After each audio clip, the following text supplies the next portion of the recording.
não parar, não precipitar e não retroceder. Então dizer para esse cara, sabe quando nós vamos parar? Nunca. Nunca na sua porca vida. Né?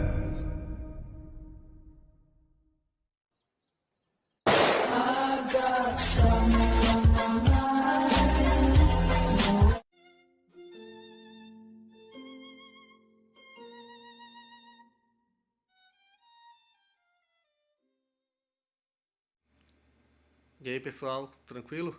Então vem aqui antes do vídeo começar, pedir para vocês se inscreverem, quem não for inscrito, compartilhar, curtir, comentar. Quem puder seja membro do canal, que isso ajuda bastante. Tem também o link do Apoia-se. Quem puder ajudar nosso canal e apoiar financeiramente vai ser muito bem-vindo. Mas o mais importante é transmitir o conteúdo e os conhecimentos do professor Olavo de Carvalho para mais e mais brasileiros. Então compartilhe e ajude aí nossa causa. Muito obrigado a todos os membros, apoiadores do canal. Fico muito feliz. Tenho certeza que a gente está no caminho certo. Então fiquem com o vídeo e até mais. Valeu! Esta experiência, né, de que durante milênios o ser humano tinha vivido na obscuridade e que de repente a verdadeira estrutura do cosmos tinha sido revelada, o verdadeiro lugar da Terra no cosmos tinha sido revelado, isso teve realmente um impacto de tipo religioso, espiritual, que nos impregna até hoje. Até hoje nós vivemos dentro desse universo copernicano. Só que há o seguinte problema. Quando Copérnico publicou a sua teoria, ela não causou, vamos dizer, susto nenhum, impacto nenhum, nem escândalo nenhum. Todo mundo achou, muito bem, está ótimo. Temos aí um novo modo de você medir e descrever os céus, não há problema nenhum com isso. Tão inocente parecia a teoria de Copérnico que quem a introduziu na Península Ibérica foi o chefe da Inquisição. Eu esqueci o nome do sujeito. Ele era astrônomo também. E ele divulgou o Copérnico na Península Ibérica, Espanha e Portugal. Quem criou, mas a versão que produziu o escândalo foi Giordano Bruno muito tempo depois. Vejam, a imagem medieval do cosmos mostrava o céu tal como visto desde a Terra. Portanto, tal como visto desde um centro de observação, que era o lugar onde o observador estava, que era a Terra. O sistema copernicano descreve o céu desde que ponto de vista? Quando nós vemos o universo copernicano, o sistema solar, com o Sol no centro, a Terra girando em torno, eu digo, onde está o observador que enxerga isso? Era um observador celeste totalmente hipotético. Então, este é o primeiro ponto. Ninguém jamais viu o universo copernicano. Todo mundo continua vivendo no bom e velho universo geocêntrico de Ptolomeu. Tanto que esse mesmo sistema geocêntrico é usado até hoje na navegação e nas viagens espaciais. Tá certo?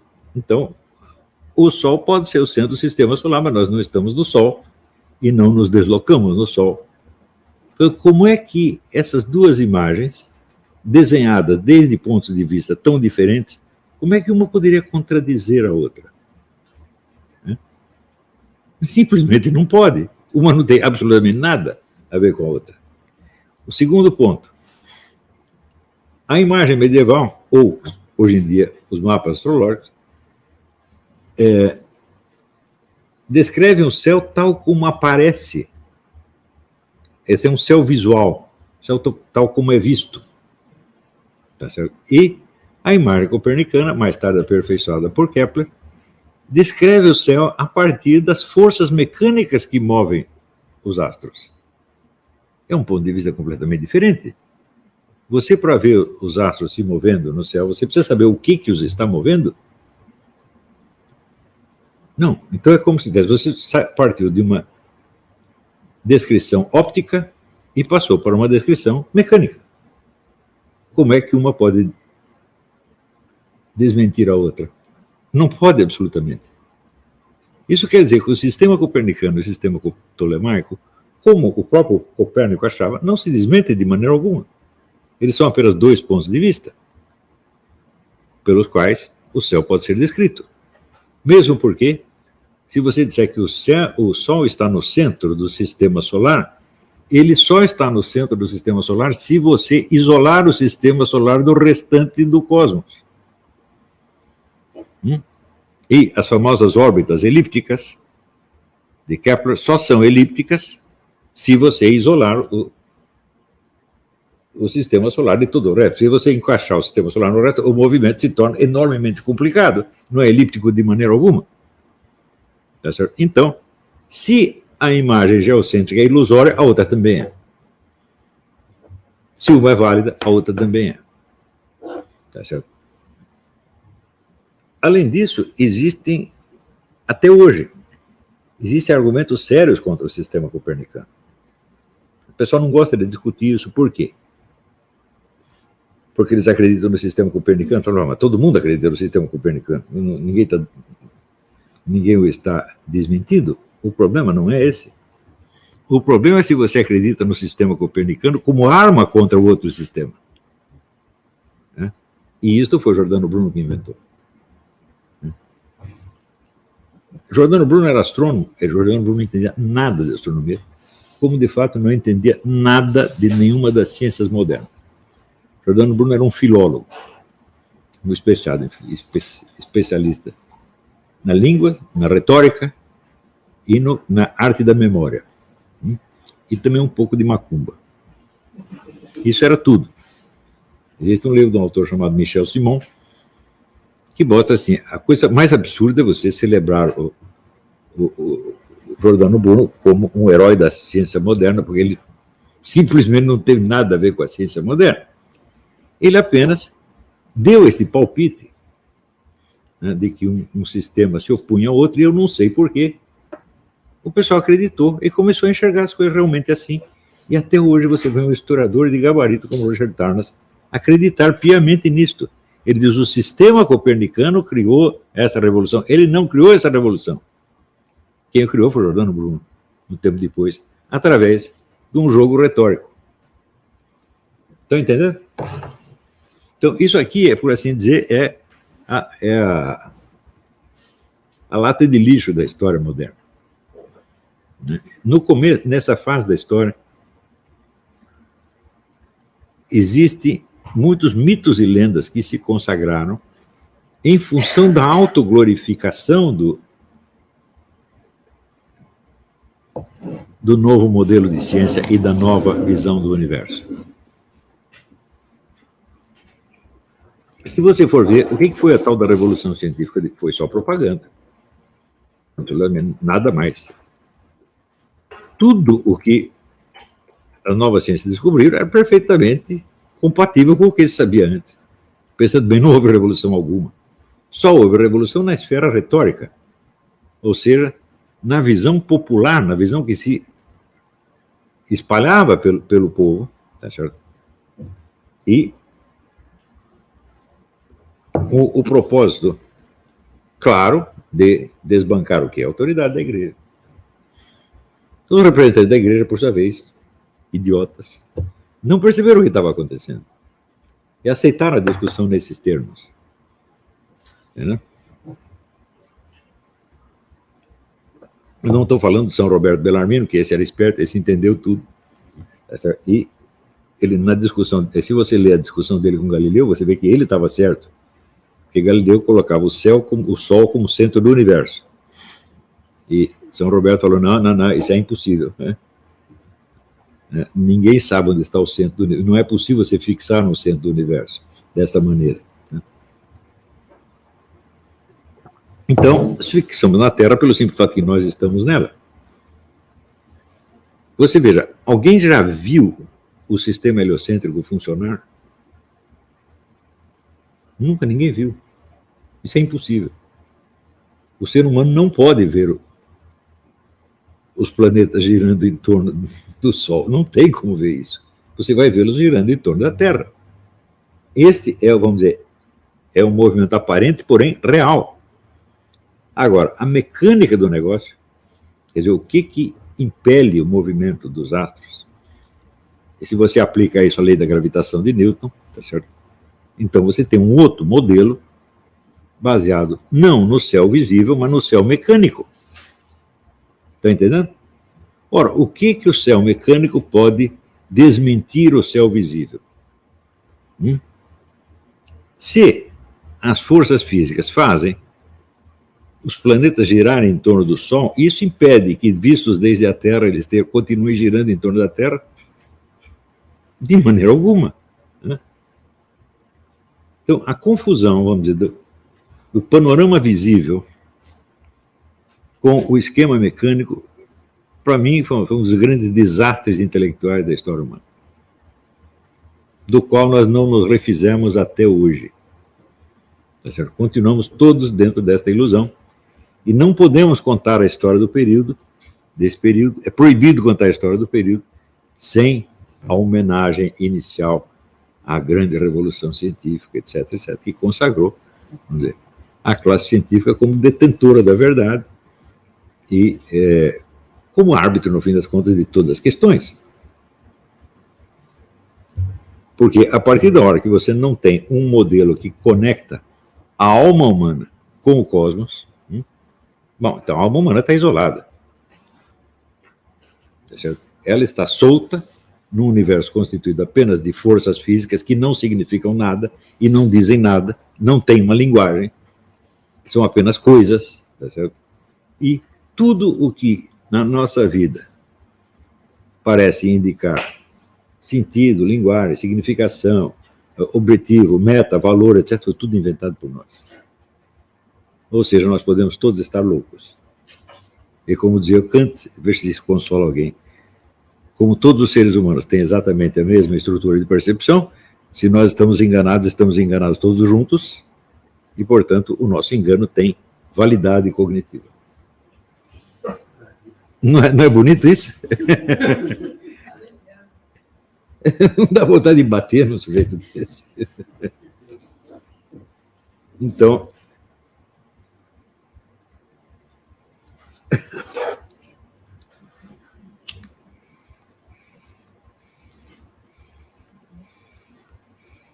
é claro que nessa época se descobriu muita coisa, tá certo? Mas o número, o peso do elemento charlatanismo aí também é muito grande. Né? Quando, por exemplo, Galileu fala, eu não finjo hipóteses. E logo em seguida diz, suponhamos uma superfície inclinada sem atrito. Para onde você viu isso? Isso não existe, isso pode ser inventado. Não é isso? E assim por diante. Né?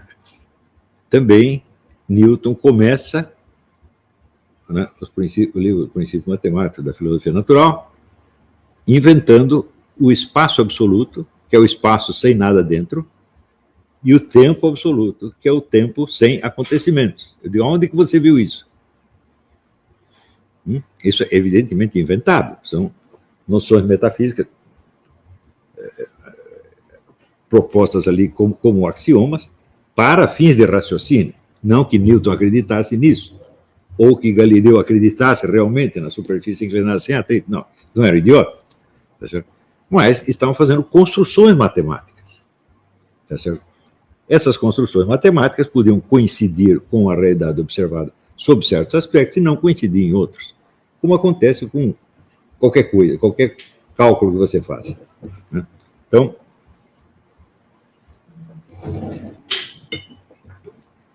isso quer dizer que até hoje, este impacto da revolução científica é muito exagerado, e exagerado no sentido positivo. Como se assim, Deus revelou a verdade, nós vivíamos na ilusão, agora estamos na verdade. Eu digo, não, você vivia no universo visível, que continua sendo o mesmo agora, e você inventou um outro ponto de vista mecânico, do qual o universo aparece de uma outra maneira. Você opor uma coisa, como fez Giordano Bruno, que era um monstruoso charlatão. Eu nunca vi, assim, de vez em quando ele dá uma dentro, né? Mas, em geral, não é muito desonesto. Se opor uma coisa a outra, é a mesma coisa que você assistir a peça Hamlet tá certo? E depois você impugná-la com base na arquitetura do teatro, no funcionamento da iluminação, né? E do sistema sonoro, etc, etc. Esses dois pontos de vista são inteiramente legítimos. Eu posso ir lá, assisto a peça, entendo o drama, a relação entre os personagens, etc, etc, o desempenho dos atores, essa coisa toda, né? E depois eu posso ver o teatro como estrutura física. Mas, agora você diz, olha, o que está acontecendo, esse negócio de Hamlet, que, né, essa coisa que esse Hamlet está falando, tudo isso aí é mentira. A verdade é que tem aqui um fio, né, ligado ali no holofote, e tem um sistema de som, essa é a verdade. E os idiotas acreditam, e acham que agora finalmente abriu os olhos, eu entendo a realidade. Gente, é uma coisa que beira o retardamento mental. Eu lamento dizer isso, mas quer dizer que a nossa visão gloriosa da modernidade, ela é basicamente um engano, ou um engodo, se você quiser. Na maior parte dos casos é apenas um engano. O sujeito não se lembrou de perguntar isso. Eu digo, como que a revelação das órbitas heliocêntricas poderia impugnar o esquema visual dos planetas vivos da Terra? Como pode? Não pode. Entendeu? Isso é a mesma coisa que você impugnar o desenho de uma pessoa baseado no exame de sangue, no exame de urina. Você, não, a pessoa não é essa aí, a pessoa verdadeira é essa aqui, que está aqui no exame, né? Quer dizer, é uma mudança de ponto de vista. E esses pontos de vista não podem se excluir, eles não podem sequer ser comparados. Porque eles são absolutamente heterogêneos, não tem nada que ver uma coisa com outra. Né?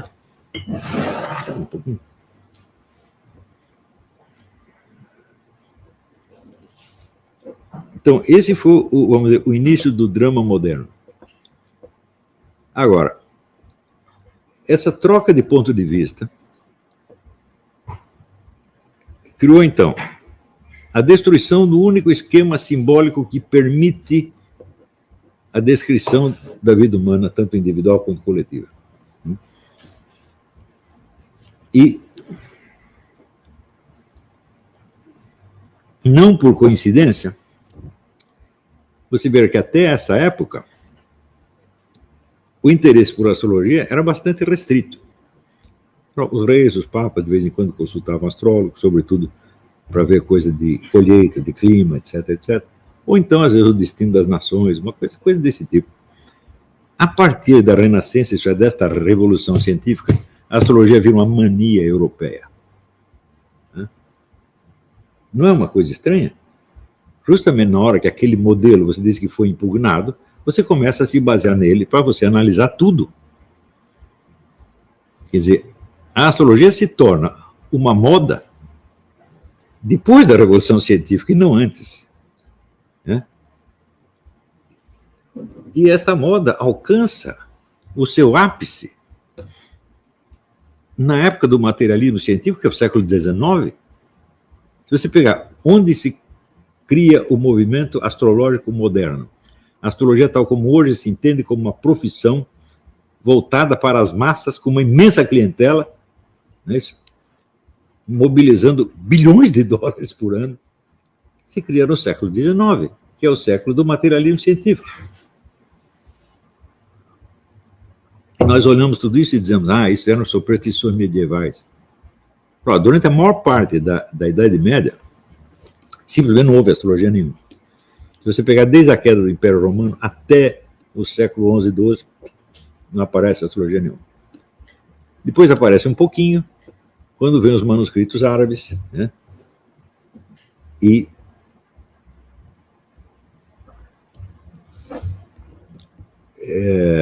aparece uma espécie de astrologia de elite. Né? Mas a astrologia como profissão de massas começa a se constituir na época da Revolução Científica, chega ao auge no século XIX e hoje é uma verdadeira mania, né? Universal.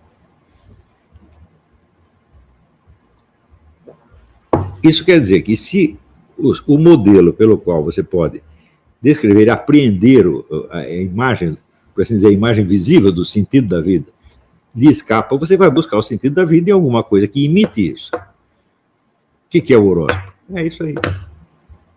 Tem milhões de pessoas buscando o sentido da vida. Vai lá consultar o astrólogo, com base nos planetas, dizer o sentido da vida dela. E o astrólogo diz, evidentemente, e daí elas pagam. Isso que não quer dizer que os astrólogos vão errar sempre, claro que não. Só que eu já vi consultas astrológicas que duram 5 horas, de estudos até as encarnações anteriores e futuras, né? Todos os pensamentos, tudo inconsciente do cara. Tá. Olha, eu estudei esse negócio um bocado, eu olhando o mapa eu consigo dizer 2, 3 coisinhas. Quer dizer, o resto é evidentemente tudo inventado. Né? Porque este esquema, ele como é baseado em relações analógicas, ou seja, semelhanças e diferenças, né? Ele estimula a imaginação. E a gente começa a ler um mapa astrológico, bom, daí ele não para mais.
Chegamos a mais um final de uma aula, de um vídeo. Espero que tenham gostado.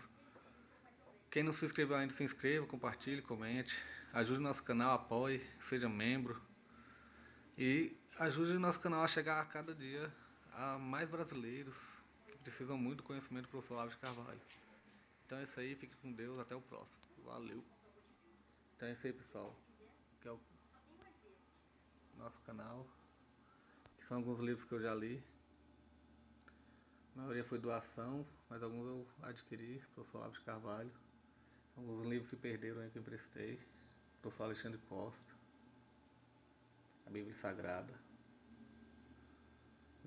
10 lições sobre Karl Marx. Indico a não ler esse livro, que é muito ruim mesmo. Alguns pensadores aqui que realmente, como o professor Olavo de Carvalho disse, não são pensadores. Valeu, tamo junto aí. Apoie nosso canal, seja membro.